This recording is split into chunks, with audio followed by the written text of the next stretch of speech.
name is Steve Call. I'm the president of the New America Foundation, and it's my genuine pleasure to welcome you to today's event. This is one close to my heart, and I think a subject that certainly given a lot of my own professional life to, but also just having had a coffee with Nick. When was that? Before you went out? 2004-ish, 5-ish? Early 2006, I think. Yeah. 5. And referred to me by a family friend, some kid who's moving to Pakistan and is going to just live there and write without any particular arrangements in advance other than a fellowship from an institute in New England. And but you could detect from the beginning of his adventure that he had what it takes to do that sort of thing, energy and natural intelligence about the kinds of environments in which journalists find themselves, particularly in a place like Pakistan. But what I really came to admire once he settled over in Islamabad as a fellow and began to write really in-depth reports through the initial institute that funded his research was that first he was using his language skills as a learning Urdu and as a continuous student on the street to walk through Pakistan in a way that most even skilled foreign correspondents don't. And that also he was working on very complicated subjects in depth. So he started to file about the MQM and Baluchistan and the frontier long before the post-2007 renewal of crisis narrative in Pakistan brought the rest of journalism to those subjects, and he was writing at length and with nuance about that material. That can be a ticket to difficulty in Pakistan if you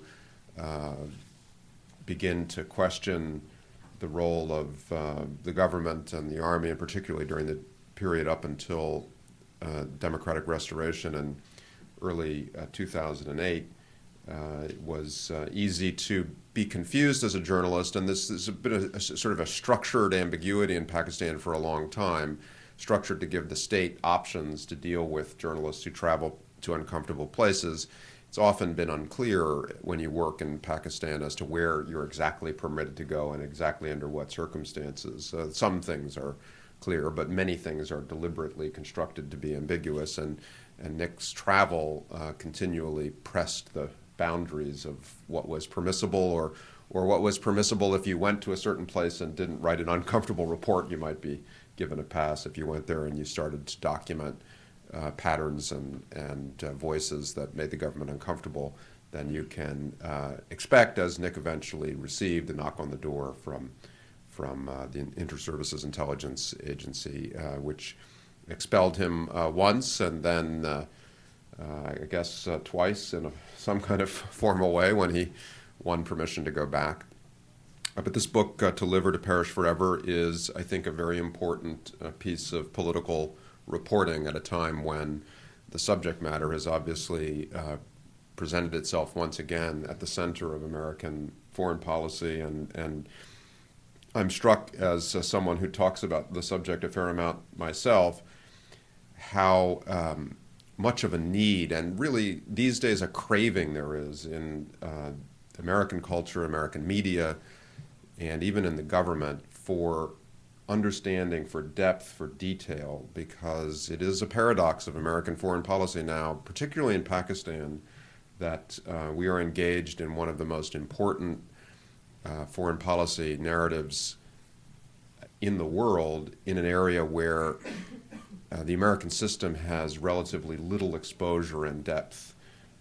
In Afghanistan now, there are many military officers who have done multiple tours. There are many diplomats who have done multiple tours. But in Pakistan, the information that's in the system, the sense of texture about the problem is still very thinly distributed. And so I think that makes Nick's book all the more valuable. And I welcome the chance to hear his thoughts today. The way this will work, as usual, is that I'll invite Nick up and he'll talk for 15 or 20 minutes about the themes and the experiences that are present in the book. And I may make a couple of comments in reply after he's finished, and then we'll open it up to your questions. And we're going to get him off the stage at 2 o'clock to sign a few books for those of you who would like to have an inscribed copy, and get him off to NPR in time to make himself rich and famous. So, Nick Schmidle. Thanks.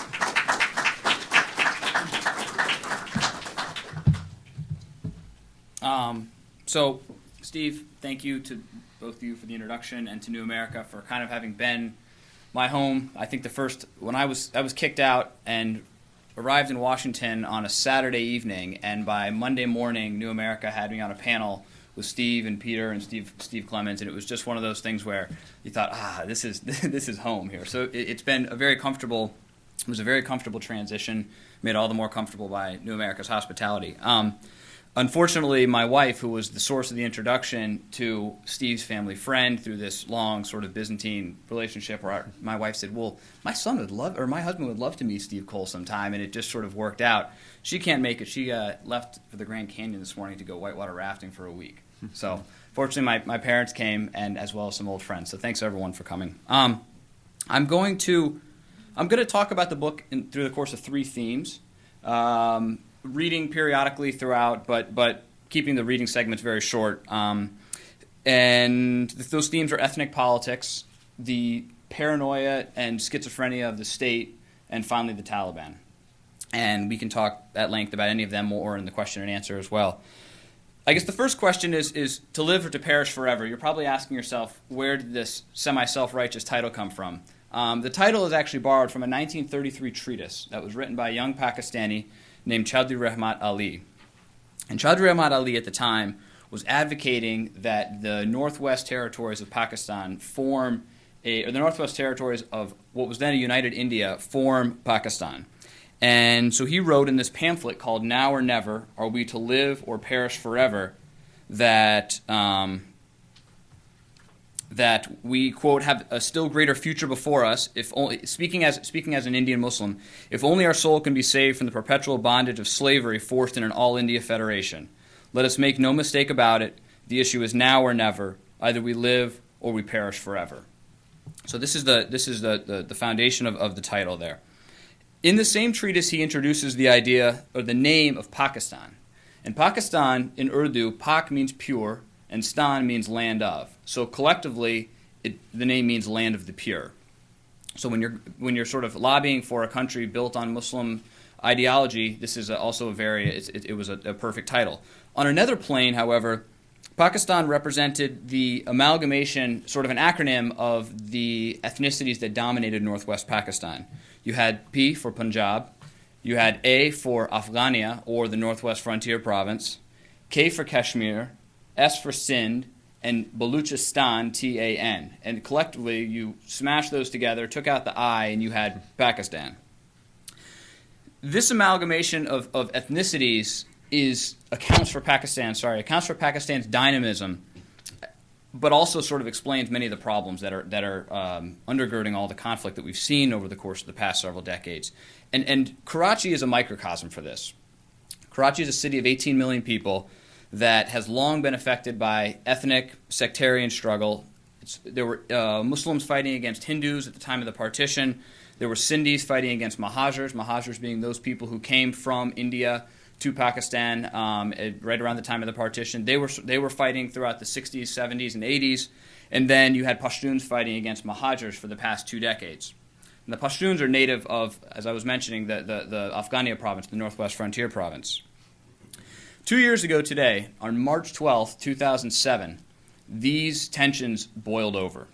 This was at the time, this whole spring was when Musharraf had sacked the Chief Justice, and lawyers and all of the opposition parties were pouring out into the streets to oppose Musharraf. So the Chief Justice was due to speak in Karachi on March 12th, and Musharraf employed his only political ally that had any street muscle, which is the MQM, which Steve mentioned. And the MQM runs Karachi. It's debatable. They are a political force, but they also run Karachi like a mafia. And they do not brook dissent very well at all. And so when the notion that the opposition was going to come into Karachi and take out this major demonstration against Musharraf, the MQM responded and said, this is our city, And, there's no way that anyone's going to have a show of street force in spite of us. So wanting to get there, I took the last flight out of Islamabad on a Friday night at midnight, got into Karachi at around 2 a.m., and the hotel where I always stayed was supposed to send a car to pick me up. I got off the plane, checked my messages, had a message with the hotel saying, sorry, we can't get a taxi there. The entire city is blockaded.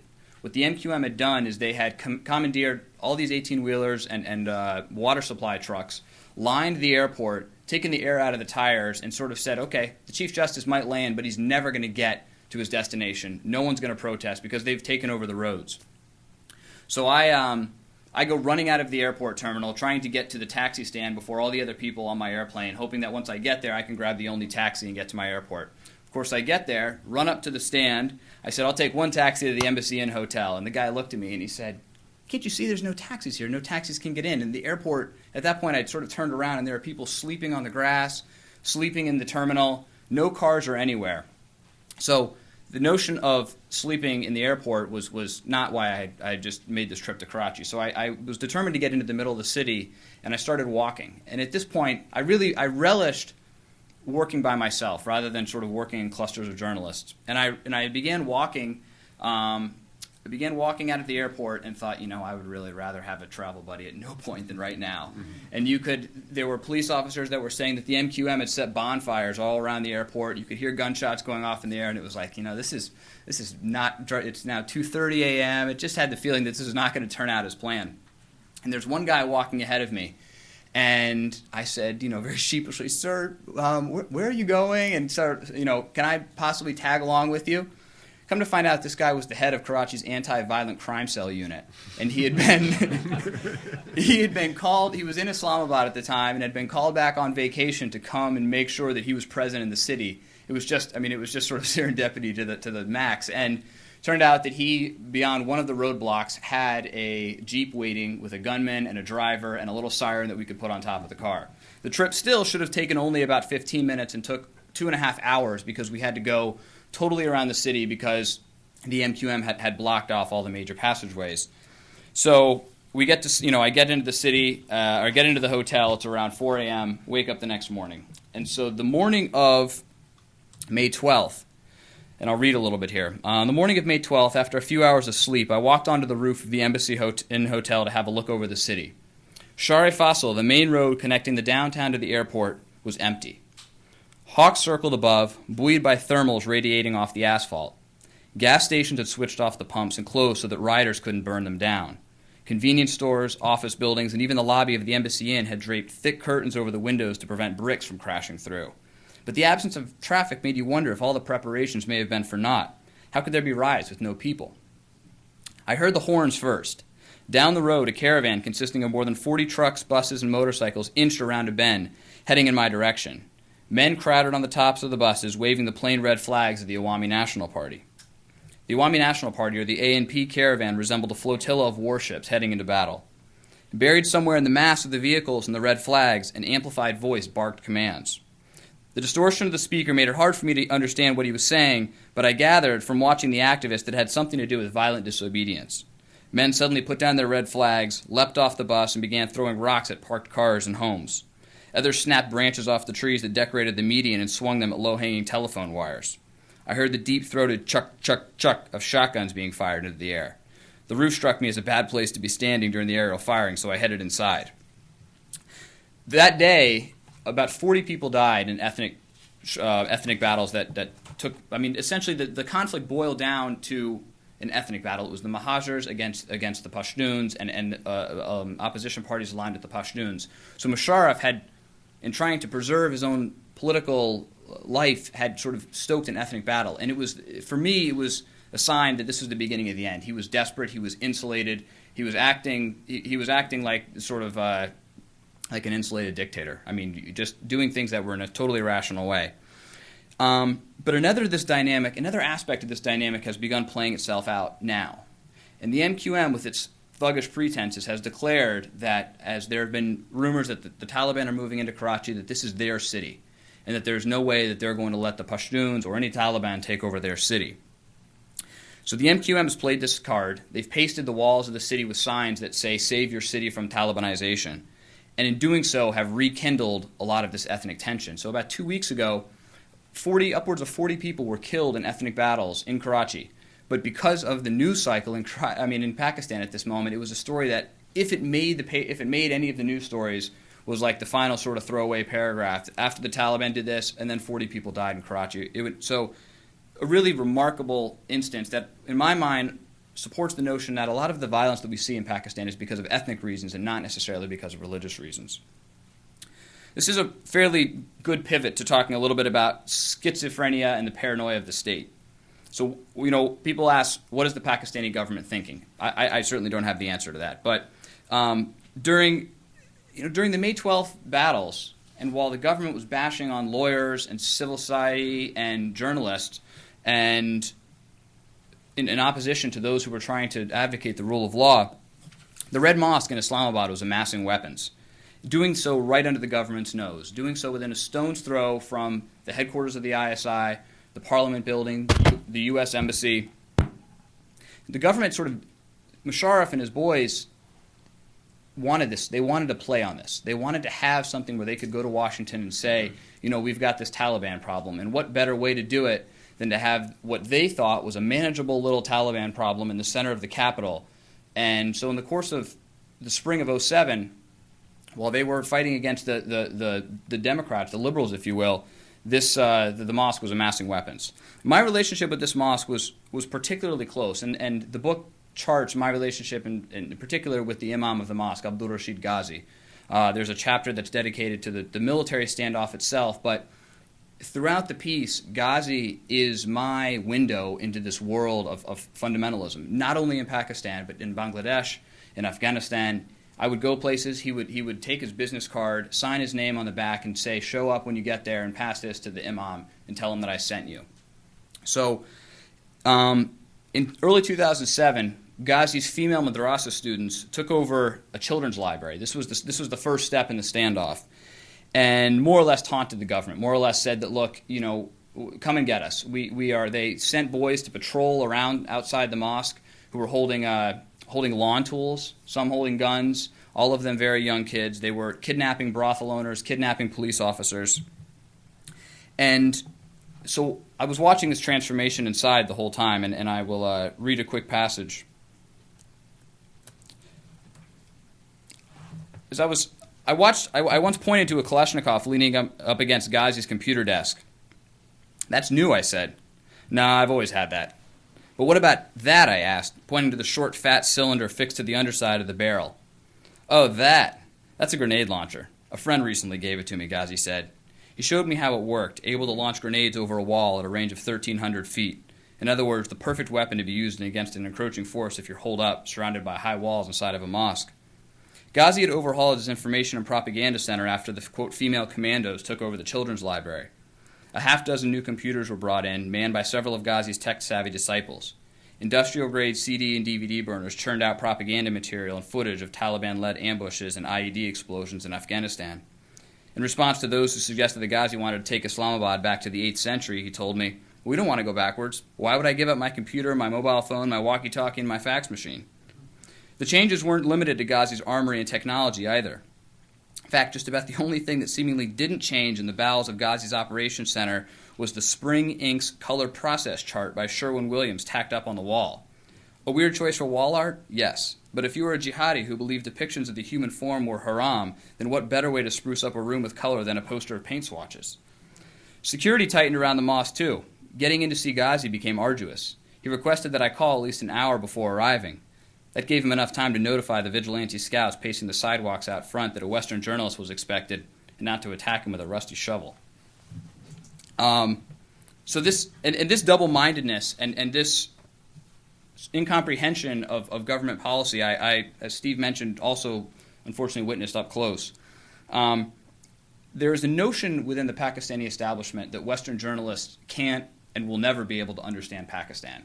When I first got there, the woman who ran the research institute where I worked once said to me, all you journalists come here, You don't ever speak Urdu. You don't learn the local language. You don't travel. You don't dress locally. You don't do anything. And so therefore, you'll never really understand it. A year later, when I learned Urdu, was wearing local clothes, and was traveling around, she said, there's no way you can be a journalist. You must be working for someone else. So it was this catch-22, if you will. And about 7 months later, this paranoia showed up at my doorstep, literally. I had just written a piece about the Taliban called Next Gen Taliban, which for the New York Times Magazine, and which I had spent several days in Taliban-controlled SWAT. And when the police first the ISI showed up on a Monday. The piece came out on Sunday. The ISI showed up on Monday. The police showed up with a formal deportation order on Tuesday. But then I was let back in. I had gotten an assignment from Smithsonian Magazine to go write a story about Sufism, just the sort of softer side of Pakistan stories that the government is always complaining there aren't enough of. And it was considerably less threatening, and it all seemed like it was going to be a perfect way for me to return to Pakistan, make amends, and begin working there again. 10 days after I'd been there, 2 nights after I had met Zardari, Asif Ali Zardari, Musharraf had just resigned. Zardari was primed to begin taking power. I just met him, and we're heading out of Karachi towards this Urs, this religious festival where the Sufis are hanging out in the middle of Sindh. And my translator and I, he spoke Sindhi. We start getting all these phone calls from people using the same number, pretending to be different people, first a newspaper editor and then an interior minister, saying that they needed to meet me and talk to me in different places in Karachi. And it was a page pulled right outside, right from the Daniel Pearl book of sort of how this all went down. It was a fearful and terrifying experience when a half an hour later, friends of mine called from Islamabad and said, "Are you okay? Because I'm watching the TV right now and it says that you've been kidnapped." So when you hear reports of your own kidnapping, that's just when you start thinking, I think that it might be time for me to go.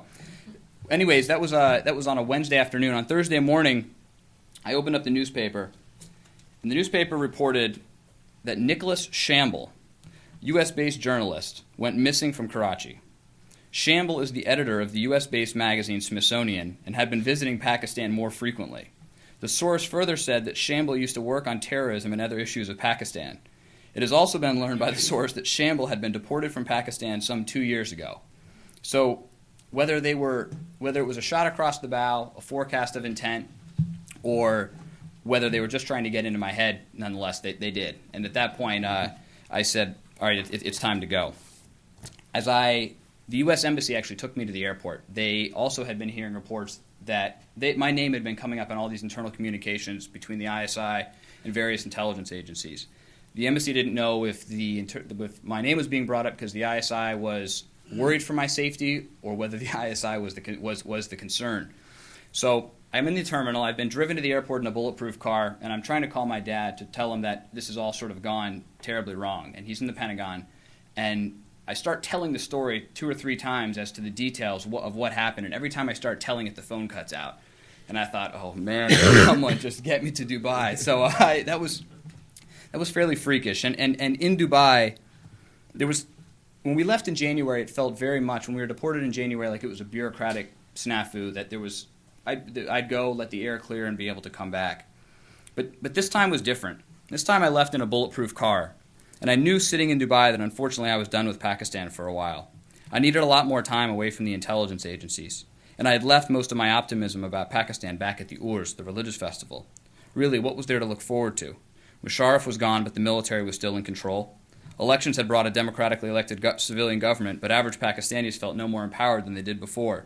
And despite the populist rhetoric of the Pakistan People's Party, poor people still couldn't afford basic commodities like wheat and tea, never mind luxuries like electricity. Pakistan stood at the verge of bankruptcy in almost every sense. But what was the agency's problem with me? Who knows? Maybe they thought I was someone I was not, which is the group that the government actually negotiated the recent peace deal with in SWAT. They represent, in many ways, the old generation of militants. They were the ones in the 1990s with the black turbans that everyone was scared of. In my mind, they were friendly with, but not quite as influenced by, the foreign al-Qaeda elements that were moving around the Swat Valley at that time. So anyway, so the guy says he'll host us for dinner, and that we should meet him a little bit outside of the capital of Mingora, and then he'll get in the car with us, and we'll go to his house. So we're winding along this river that follows the Swat River when suddenly the phone rings, and a local calls my buddy and says, the Taliban has set up a roadblock right about where you guys are. So we immediately get on the phone and call Iqbal Khan, who's the emir of TNSM, and said, yo, Iqbal, what's the deal? We hear that around the next bend there are 500 Taliban that have set up a roadblock. Iqbal says, relax, relax, relax. Give me your license plate number and give me a quick description of your car. There'll be no problem.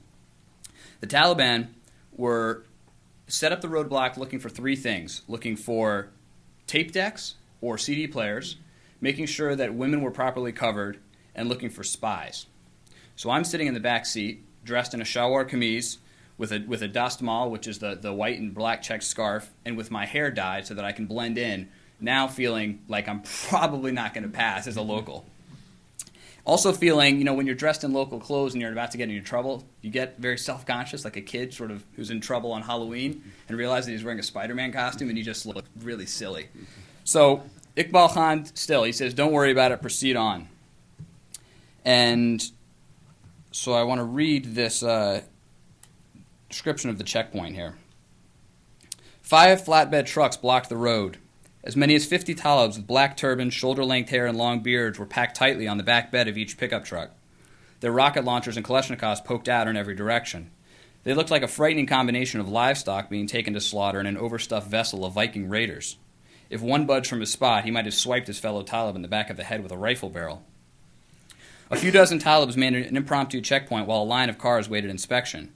In the vehicle behind us, a husband, wife, and daughter looked anxious. The teenage girl fumbled to fix her headscarf to meet the Talib's expectations. We rolled forward in line, moving at a slow walker's pace. I unfolded an Urdu newspaper and pretended to be reading. One more car in front of us. The Talib motioned him to the side. Our car eased forward. The Talibs looked over our car and then waved us through. I discarded the newspaper, spun in my seat, and stared out the back window. Like a true voyeur, I wanted to watch and keep watching the Talibs for hours, to cram the image into my mind forever of them commanding a road. Then maybe I could go back later and zoom in for a closer look. At the moment of closest contact, I was too scared of being noticed to take pictures. Analysts had long warned of Talibanization sweeping northwest Pakistan, a looming threat, a different kind of Pakistan. That Pakistan was no longer a figment of someone's worried imagination.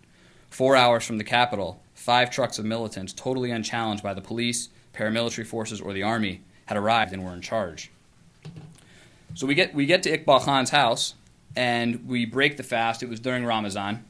And we sit, talk, eat dinner, and chat for a couple of hours. This sort of took us to the next level and brought about this really moral ambiguity, the sort of moral impasse that I encountered with these guys often, because Iqbal Khan takes out his phone and starts showing me jihadi DVDs of his colleagues blowing up American tanks and fighting soldiers in Afghanistan and Iraq. So I'm 6 hours outside of Islamabad in the middle of Taliban country, and I'm not about to stand up and say, my dad and my brother are part of the crusading army that you're fighting against. So sort of how do you balance that without showing your cards? It was a very, very, very tense moment, on a personal level. So I tried to change the subject, and we started talking about philosophy. And Iqbal Khan says, well, have you ever read Osama's philosophy? And I said, didn't know he had any philosophy. He said, I've got this great book, Osama bin Laden's philosophy book. It's in the next room. So we go into the next room of Iqbal Khan's cabin, and there he has this bookshelf that's all his Al-Qaeda paraphernalia, signed letters from Mullah Omar, DVDs, the whole shebang, former stickers or TNSM stickers. And he says, the book is in that knapsack down there at the bottom of the bag. And he said, but that knapsack was left by a guest, and I told the guest that I would never open that knapsack until he came back. And I said, all right, Iqbal, so who's the guest that you're so scared of? And he said, well, this bag was left by Ayman al-Zawahiri. And at that moment thought, I think it's probably time for us to head back to Mingor now. The next day, we called Iqbal Khan as we were about to go meet Maulana Fazlullah, the head of the Pakistani Taliban in Swat. We were getting a bit nervous, and so we were having second thoughts, and we thought we'd call Iqbal Khan and see if he wanted to join us. Iqbal Khan gets on the phone and says, no way I'm going to see Maulana Fazlullah. Those guys are extremists. And at that point, you really realize the division between the Taliban of yesteryear and the Taliban of today. And so we can talk more about the Swat Taliban and the Q&A and the recent advances in the peace deals, but I'll stop for a second and give the floor to Steve. Great. Thank you, Nick. Let's see, what's the easiest way to do this? Why don't you sit down, I guess, and we'll just let the videographers capture us stationary. Where you ended up is a great place, I'm sure, for people in the audience as well, but I'll take a pass at the question. I think if you were to ask what is the most important question about the run of political military events in Pakistan right now, where there's a contest of will and strategy and capacity and territory underway that has enormous potential consequences for Pakistan, first of all, and for the region and for the United States. That question would involve the interaction between the Taliban, the civilian population, and mechanisms of the decaying but still resilient Pakistani state constitutional order system democracy. So you've wandered around more than most Americans and in lots of interesting environments where the Taliban were rising outside of the Fatah. And so here's my question. Obviously, the relationship between the Taliban and the people in Pakistan is in substantial part coercive. Your experience would document that, and we can see that in a lot of ways. At the same time, we see clear evidence that the Taliban has successfully substituted itself for the Pakistani state by providing justice that people have an appetite for at the local level and that the state isn't providing. And perhaps also a sense of contact with Islamic law as practiced in ordinary life that the state hasn't delivered. So what is your impression of this, of the way the people see the Taliban or saw the Taliban when you were present? How much of it was coercion and how much of it was alignment? I think there are sort of two sides to it. The people in, more or less, the people in the Northwest Frontier Province, in areas like Bannu, which is a little bit outside of North Waziristan, and places like Deir Ismail Khan that are a little bit outside of South Waziristan, the notion was always the Taliban are good people as long as the army doesn't, almost the notion that if the army starts aggravating the Taliban, then they become violent. But in fact, they're just righteous Muslims, and as long as they don't make a lot of trouble, we're pretty game for them coming in. In other parts of the country, I felt like there was a admiration for the Taliban as an idea, but that no one really wanted to live under Taliban rule, that they admired the Taliban, again, as righteous Muslims. Sharia law has a very different connotation in Pakistan than it has here. People say, government's given over to Sharia law, and they're 99.9% of Pakistanis are going to say, good, we're Muslims, that's what we want. It's just that I think the Taliban have overplayed their hand to some extent. I think that they are their own worst enemy, and I think as we saw with the video that was distributed of the 17-year-old girl being flogged, suddenly all the liberal newspapers that were very critical of U.S. policy in Pakistan on that sort of turned, and you saw the editorials now starting to say, well, look, these guys are not, A, going to be content with just SWAT, and B, this is not Sharia when they're beheading Pakistani soldiers and whatnot.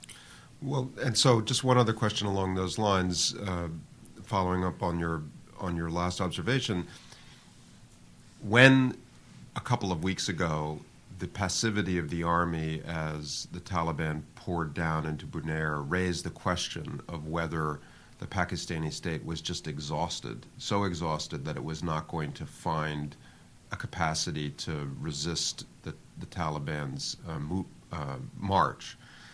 One set of observations was made about the Army. The Army has now demonstrated that it does have the integrity and the will and the capacity to stand and fight against the Taliban, at least for now. So they've answered the questions that were being asked a couple or 3 weeks ago. But another set of questions involves civil society. So we saw during that period that you were documenting, 2007, the lawyers' movement. We saw leaders like Etizaz Ahsan stand in front of the police batons, take beatings, defy authority on behalf of a constitutional restoration. So it's not as if there isn't recent evidence that the political parties, civil society, the core of institutional middle-class Pakistan doesn't have guts. They've got guts. But they haven't brought any of that to bear against the Taliban, even though it's their world that would be destroyed if the Taliban were somehow to break out of the box that they've been in. So what's your sense of that? I mean, obviously the MQM is a good example of people who do it just for the criminal fun of it, right. but the broader sort of Punjabi, urban Lahore, urban society, even outside of the big internationalized cities, we've seen those people in the street in other circumstances. Why not now, do you think? I don't know. I mean, I think that this is the big question for sure. And I there's a part of me that wonders, in fact, whether inadvertently President Zardari has scored a strategic coup. And I know that no one has probably said that in the course of the past year. But Zardari sold the peace deals to Washington and to the West by saying that, look, we'll give the Taliban SWAT, and if they move out of SWAT, then we'll know what they're really about. And you know what? It seems as though when they did move out of SWAT for the first time, you're now seeing, and this is just by reading the newspapers more or less, but you're seeing the tone of the editorials and the columns changing, and it does seem like there is opposition. Now, whether that opposition and whether that complacency or the lack of complacency, what that translates into in the villages of western Punjab along the frontier, the border with the Northwest Frontier Province, whether those people, if the Taliban move in, are going to grab sticks and try and fight the Taliban, or whether they're just going to be mad about it. You know, I don't know how that is going to play out. Yeah, and some of it, of course, is leadership.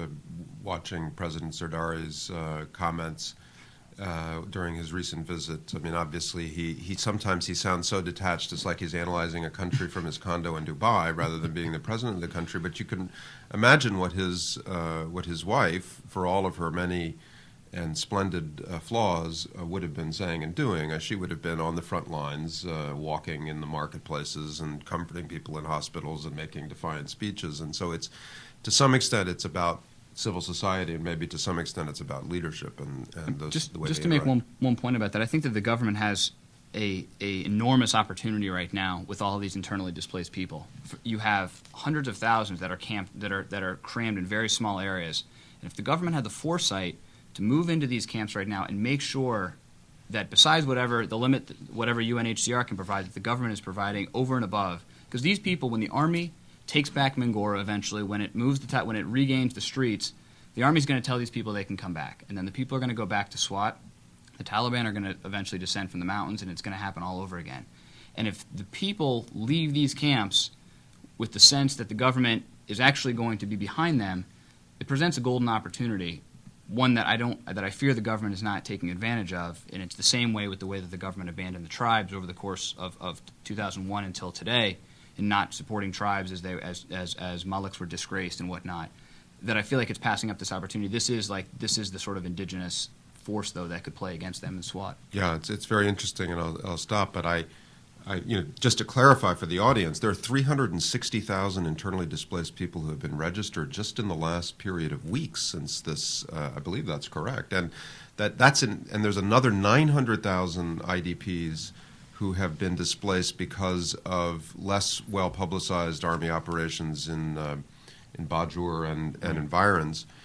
And yes, the UN through IHCR, right? UNHCR is responsible, and you can see that the United States and its allies are very focused on what kind of experience these displaced people have and trying to rally in. And it's worth reminding ourselves, in a civilian humanitarian crisis, the earthquake in Azad Kashmir, as it's called in Pakistan, in October of 2005, the international community and the government of Pakistan, 360, rallied to that crisis eventually after messing up for a couple of weeks, and were able to create a very visible experience of relief, even within the limits of the political economy of Pakistan. It was generally a very visible, vigorous relief effort that was received as such by the Pakistani people. It's the only experience of foreign policy that the United States has had in Pakistan that's produced favorable ratings, I think, in the last decade. So there is that potential, but whether this government now in Islamabad and its international partners can find the alacrity to take that opportunity you've just described, I think is an open question. In the back. Nick, you talked about the... Could you identify yourself, please? Yeah, Michael Vlahos, Johns Hopkins Applied Physics Laboratory. You talked about the opportunity for the military and the state as a whole. It seems to me there's a flip side to this as well, though. You have Taliban with the displaced persons. You have Taliban moving into places beyond where they've been because of the displacement. You also have the clear potential that the displacement will backfire on military forces, especially if not only if there are stumbles, but if the army finds itself in a protracted campaign in these areas, and that provokes more resistance. And finally, it seems there's the possibility of the army, as a result of these factors, if they come to pass, losing legitimacy and beginning to, through their engagement with the Taliban over time, elevate the Taliban even more, especially the element that you brought forth so nicely about the kind of deep Muslim righteousness and justice and Islamic renewal that the Taliban kind of symbolically represent. So would you comment on that? Sure. I think that I think unfortunately the army has lost legitimacy already. The army is sort of right now fighting to regain legitimacy and to show Pakistanis that it can do what it was designed to do, which is not to rule, which is not to govern, which is not to beat on protesters, but which is to fight threats to the state. And so I think that you're right. It is the army is at an important impasse right now for its own legitimacy in the public perception, and the displacement issue is certainly correct. I mean, what prevents these Talibs from really putting their guns down and dropping their ammunition vest and moving out of the area into another area? Or what? I mean, my question right now, in fact, is what is happening right now with the Talibs in North and South Waziristan? That, I mean, are they sending fighters? Are fighters going there to sort of hide out for a little while? And I don't have an answer to that. The one other point that I wanted to build on, that's Steve's point and your point about the camps as well, is that the missing factor between the camps in Azad Kashmir after the earthquake and the camps now is that the Islamist parties and their massive welfare organizations are not there. And I don't know how you convince them to get there, whether you want to convince them to get there. I'm not so sure. But that is, I think that is a pretty crucial missing ingredient between the two instances. Great. Just wait for the microphone, please. And identify yourself for everyone else. Nick, Gary Mitchell from the Mitchell Report, and again, congratulations on a great piece in Sunday New York Times Magazine. And as I listened to the horror stories of your times in Pakistan, I was wondering if you thought that your time on the presidential yacht was payback for the horrors of Pakistan. You said early on in your talk today that you made a distinction about us to understand that this particular conflict was not religious but ethnic. And that triggered a thought in my mind that sort of went to Steve's introduction, where I thought he was describing you as someone who had an unusually deep understanding of Pakistan, the language, the culture, etc. The implications, of course, being, wouldn't it be nice if America, institutionally, had that sense of Pakistan, Afghanistan, etc. And if that's right, my question would be, if we had more institutional knowledge of the kind that you have as an individual, what differences do you think that might make in the way we are constructing policy to deal with Pakistan and or Afghanistan? In other words, if we were smarter and more sensitive culturally, how might we act differently, and what difference might it make right now? Got it. It's an interesting question. It is. It's kind of a stumping question. I think the analysis would be a lot better, but I don't know the conclusions would be a lot better. I don't know that if we realized. I mean, okay. Let me actually make a jump here. I wrote a piece last week that wasn't really a program or a plan for stopping the Taliban or step by step. But I proposed thinking about the Taliban really as a Pashtun movement and trying to make a kind of a conceptual jump from thinking that the only way to beat the Taliban is by bombing them in North and South Waziristan and drone attacks, and realizing that right now what is more important and what's at stake is the rest of Pakistan and preventing this from bleeding into the Punjab, and trying to engineer some sort of conceptual shift in the White House and in the Pentagon, where we now think of counterinsurgency as starting on the Indus River, starting at the Punjab, and using that ethnic divide to our benefit. Not using, you don't obviously want to excite a ethnic fight between Pashtuns and Punjabis, but use that. That is sort of a natural and indigenous force against it. So perhaps ideas along those lines, or maybe someone has better ones too. Yes. Stimson Center. Hi. To get to the issue that you were raising, Steve, about civil society, where is it in this particular fight?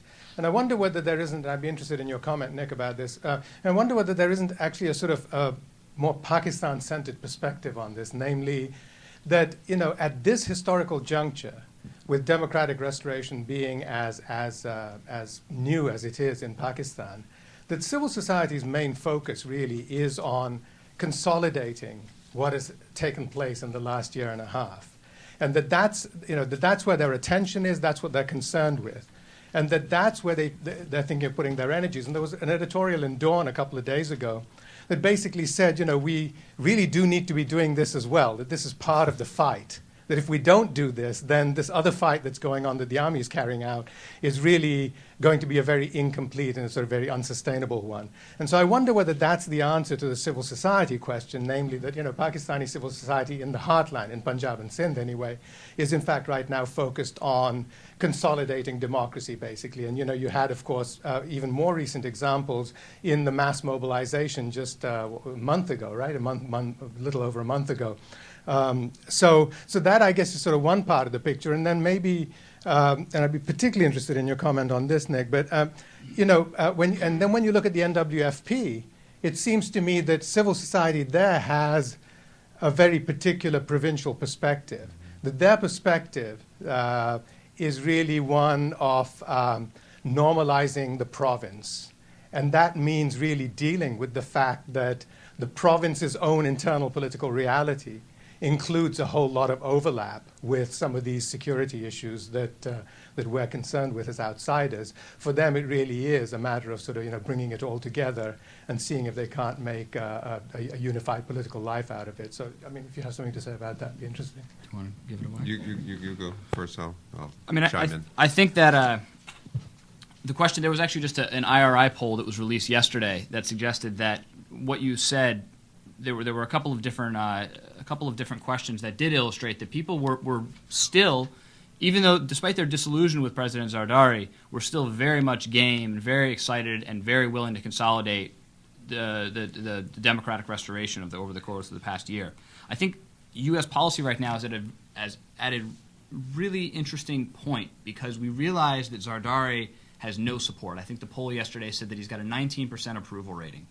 Meanwhile, Nawaz Sharif has about a 75% approval rating. You are not going to successfully win a popular counterinsurgency against the Taliban with a leader with a 19% approval rating. The problem is, though, the minute that the public perceives that the U.S. has its hands all over Mr. Zardari and is trying to figure out a way to get Mr. Zardari to power, then I fear that popularity ranking starts dropping. So it's just you mean Nawaz? I mean Nawaz. Right. Sorry. That popularity ranking starts dropping. So it's a very delicate balancing act right now to make sure that you're engaging all the political players, make sure that you're engaging Mr. Sharif, so that should he come to power, there's already some understanding of how the U.S. will be able to do counterinsurgency and counterterrorism in Pakistan with him, but also without, like I said, giving the public the perception that you're engineering his rise. Yeah, just a couple of thoughts to add, because I thought that was a very good comment, and I hope that you're right about where civil society's thinking has evolved, because if it has evolved in the way that you suggest, that would be constructive. And of course, there's such complexity in public opinion in Pakistan, and one of the examples is the coexistence I think within large sections of the population, including in the middle class and in the urban sort of opinion leaders, the coexistence of a clear-eyed resistance to the Taliban and a strong desire to prevent them from rising, certainly out of the Pashto-speaking areas, with a very profound secular anti-Americanism. So if the Taliban are bad for the United States and they're not bad for my neighborhood, I might be passive where an American might wish me to be active. And I think that started to change because of some of the sort of culture shock of the national examples of the Taliban's abuses in Swat and so forth. And I also thought what you said about NWFP and regional politics there is also important because, and again, I think to some extent there's a question of leadership, and to some extent it's this problem of the Taliban's own coercive strength. The ANP would have been a natural element of a strong Islamabad-led political component to a strategy to try to take back political and physical space from the Taliban. And the ANP indeed, have tried to occupy some of that space on their own, but they've been so degraded by the army over time and so marginalized in terms of their connections with national power that in the end, and they've been so victimized by the Taliban themselves that in the end they had to endorse this SWAT deal in part because they thought the consequences of rejection would be so lethal and that there was no partner with them strong enough to protect them that they had no choice. So again, it goes back to I think President Zardari, any president coming in after that election in 2008 had an opportunity to construct a political strategy in the West, including in the Fatah, that would have been risky and bold and courageous and would have included the ANP. But this passivity on the political side has had consequences, I think, in that way. Can I add one thing, though, because it goes to Nick's original observation about ethnic politics, which is that, it's a little bit difficult for the ANP, because the ANP ultimately, its historical origins are in, first of all, in the Frontier Congress and then the Pashtunistan movement. So it sort of goes to that, I think it's difficult for them in terms of their political support and their political ideology and inclinations. It's difficult for them really to make common cause with Islamabad.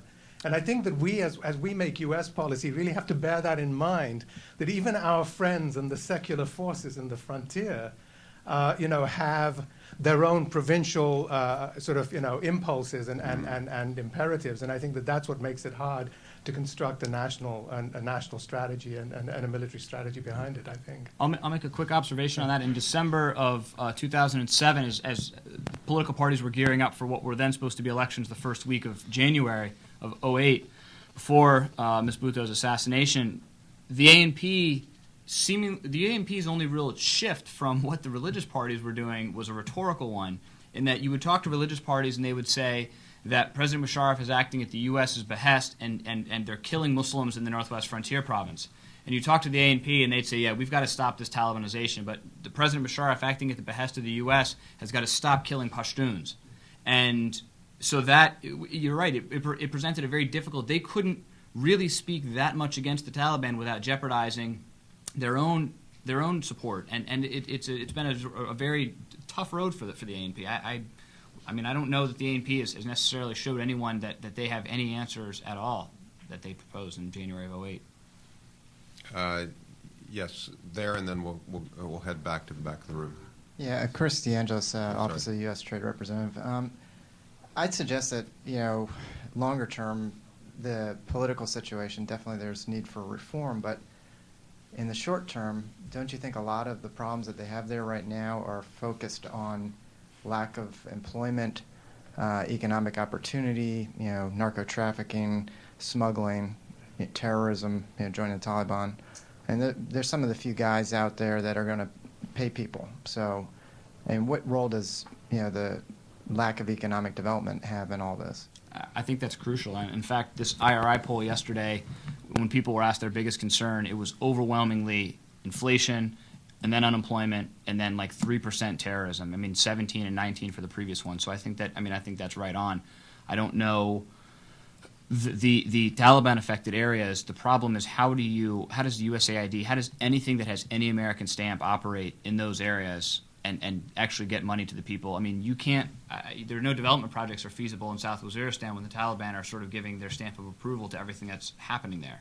So I fear that it almost has to be set by example in Punjab. Use this sort of this next front as an example to show that you can do some of these aid programs, and then be able to perhaps show people across the river and then further towards the tribal areas that this can happen. There was a gentleman there that I missed, right there with his hand up in the blue shirt and open collar. Steve Butler with the Institute of Current World Affairs.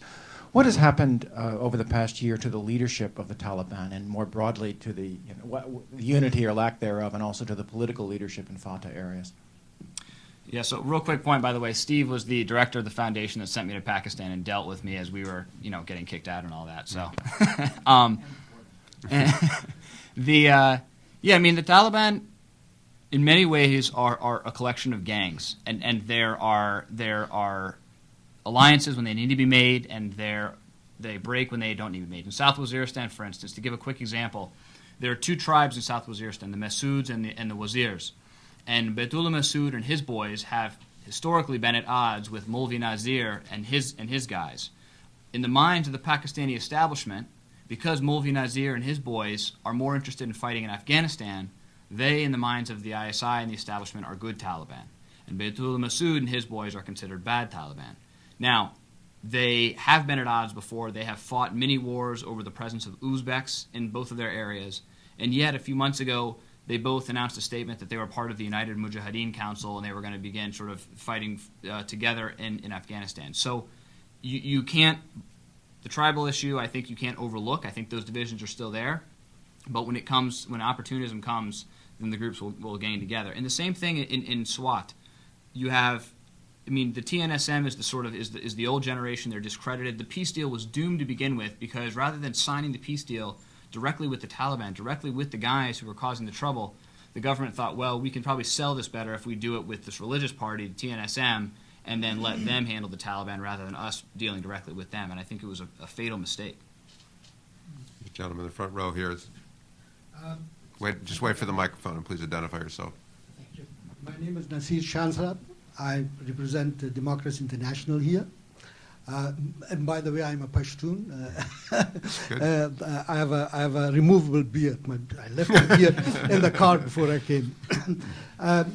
The army in Pakistan today is actually waging a war against its own people. Whether they have to do it or not have to do it, I'm not arguing about it's right or wrong, but in practice, practically they are doing it. Do you believe from your own experience, this is not a policing enterprise, if this goes on any longer, will this have a backlash? And will the people then rise in places like Baluchistan and against the government? Because right now, the government itself, the army itself, is fighting its own people on its own territory. The people in Baluchistan are already to some extent rising up, not in mass, but the army has, and the political establishment has once again missed an opportunity here, which they tried to do in Swat, and which they have tried to do. Which they tried to do at the Red Mosque, and which they have tried to do in previous operations in the tribal areas, which is to sell the fact that the locals are being actually ordered by foreigners, by the Uzbeks. When I was in Swat, there were Uzbeks. The Uzbeks is sort of a myth that you hear all the time. But when I was in Swat, there were Uzbeks certainly crawling around Maulana Fazlullah's compound. So you know that these guys are there. These, in my mind, the Uzbeks and the foreign elements, not to blame and sort of give the Pakistani Taliban a pass on all this, but they are the ones in my mind that are more responsible for the Taliban's overthrow of local traditions and tribal structures and whatnot than anyone else. The Uzbeks and the foreign al-Qaeda elements realize that they don't have a foothold in these areas, in the Pashtun areas, so long as the young Talibs still respect the Maliks. And so when the young Talibs started stringing up these Maliks, Pir Samiullah and Swat, and killing him and cutting his head off and then stringing him up in the market for 5 days so that everyone knew the Taliban had done this, I think this is the shift. And I think the government is not it's missed an opportunity to convince the population that yes, they're fighting their own people, but that their own people are acting at the behest of foreigners. Now, they have probably said that to some extent, but they've implied RAW or the Indian intelligence. So they haven't sort of taken, in my mind, a clear-eyed view and sold that. Yes. Michael Marshall, UPI. I'd be interested in your observations on the generational difference that you referred to within the Taliban. In what ways is the younger generation of Taliban different from the older guys? And what do you attribute that difference to? Why do they have a different outlook?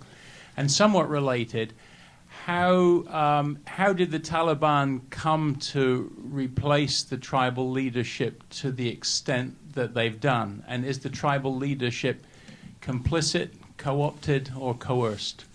I think these are all, these are certainly very relevant points. The last point I'll address first, using the example of Baitullah Masood. Baitullah Masood in the press is referred to as the head of the Masood tribe in South Waziristan.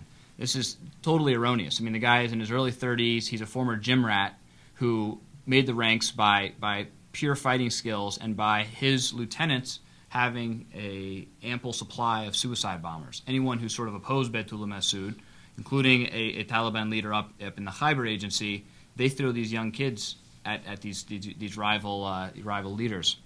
So Baitullah Masood has come up through all three of those. There is a friend of mine from the Masood tribe whose uncle is one of the Maliks, and he told me that, look, my uncle doesn't support Baitullah Masood, but there's no way that he would speak against him. And so while he's not sort of in Baitullah Masood's camp, he certainly is. Everyone knows that if you turn and look at my uncle, he's going to have the thumbs up for whatever Baitullah Masood says he's going to do next or needs next. So there's that aspect. In terms of the generational divide, I think the increase of the foreign elements is a key factor. I think that the Red Mosque is critical for having radicalized a segment of the population. The Red Mosque was operated totally out of the orbit of the religious parties.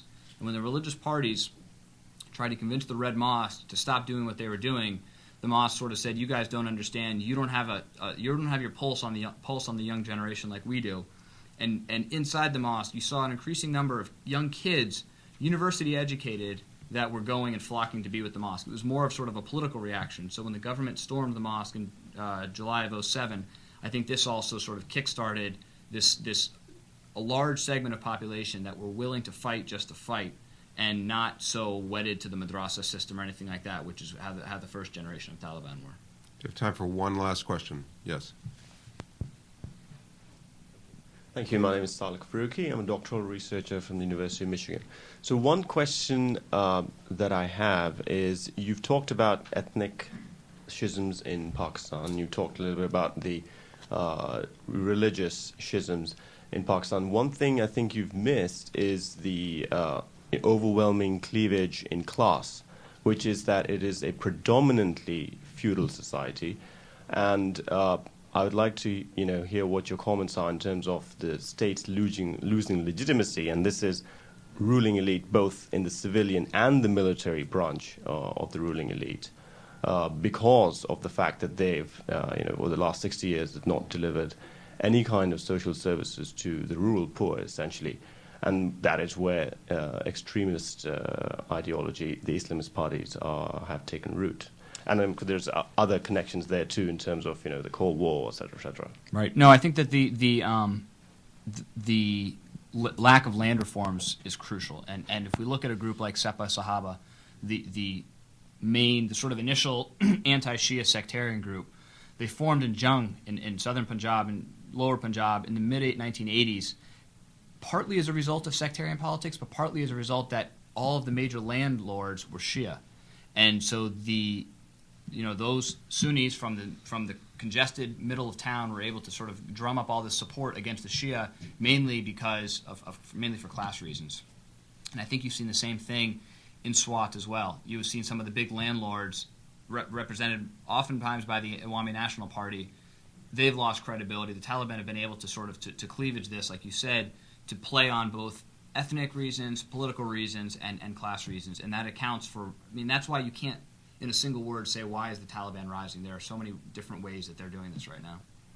Well, just to follow up, because it's a very important question, and there is this sort of standard analysis. It comes from India, where land reforms are more pervasive and have had more social effect, and it comes from lots of places inside Pakistan, this analysis that the failure of land reform, the deep rural inequality in access to land and to opportunity creates a pre-revolutionary situation. And there was that shocking story on the front of the New York Times documenting the revolt against landlords in Swat as part of the run of events there.